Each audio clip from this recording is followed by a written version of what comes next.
কিছুদিন আগে প্রোগ্রামিং শুরু থেকে একটা অ্যাসাইনমেন্ট দেওয়া হয়েছিল আমারে। অ্যাসাইনমেন্টটা ফ্রন্ট এন্ডে জাস্ট রিয়েক্ট দিয়ে করা লাগবে এরকম রিকোয়ারমেন্টে। অ্যাসাইনমেন্টের মধ্যে ছিল এরকম একটা নেবার, এরকম একটা ব্যানার এবং কিছু ডাটা এরকম শো করা লাগবে, একটা ফুটার, বাস এইটুকুই ছিল কাজ। এর মধ্যে যদি আমি এইখানে ক্লিক দিই তাহলে একটা এই টিকিটটা এখানে আসবে, এখানে এসে শো করবে এবং এখান থেকে আবার যদি কমপ্লিটে ক্লিক দিই তাহলে রিজলভে শো করবে, আর এখানে মাল্টিপলভাবে একটার পর একটা শো করবে। এবং যদি আমি এখান থেকে ক্লিক দিয়ে এখানে আনি তখন এখানে একটা ইন প্রোগ্রেসে একটা বৃদ্ধি পাবে এবং কমপ্লিটে ক্লিক দেওয়ার পরে রিজলভে একটা বৃদ্ধি পাবে, ইন প্রোগ্রেসে একটা রিমুভ হবে বা ডিক্রিজ হবে।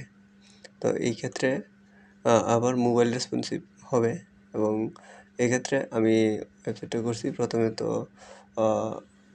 আমি কোডের থেকে এইগুলা করার পরে জাস্ট এখন লাইভ দেখাচ্ছি, লাইভ হচ্ছে এরকম।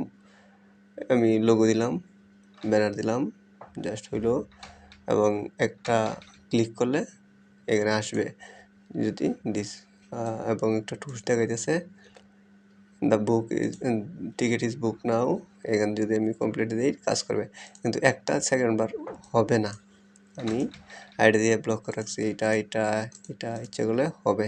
এবং আমি 20টা ডাটা দিয়ে রাখছি, দামি ডাটা, এবং আমার ফুটারটাও তাদের মতো হয়েছে।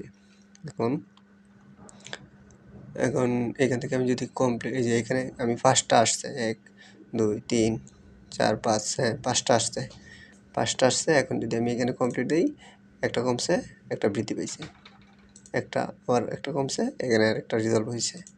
এখানে এভাবে আমি যদি দিই 5টাই রিজলভ হয়েছে এবং 5টা টোস্ট দেখাইছে, আর এখানে 5টাতে কী রিজলভ হয়েছে তা দেখাইছে।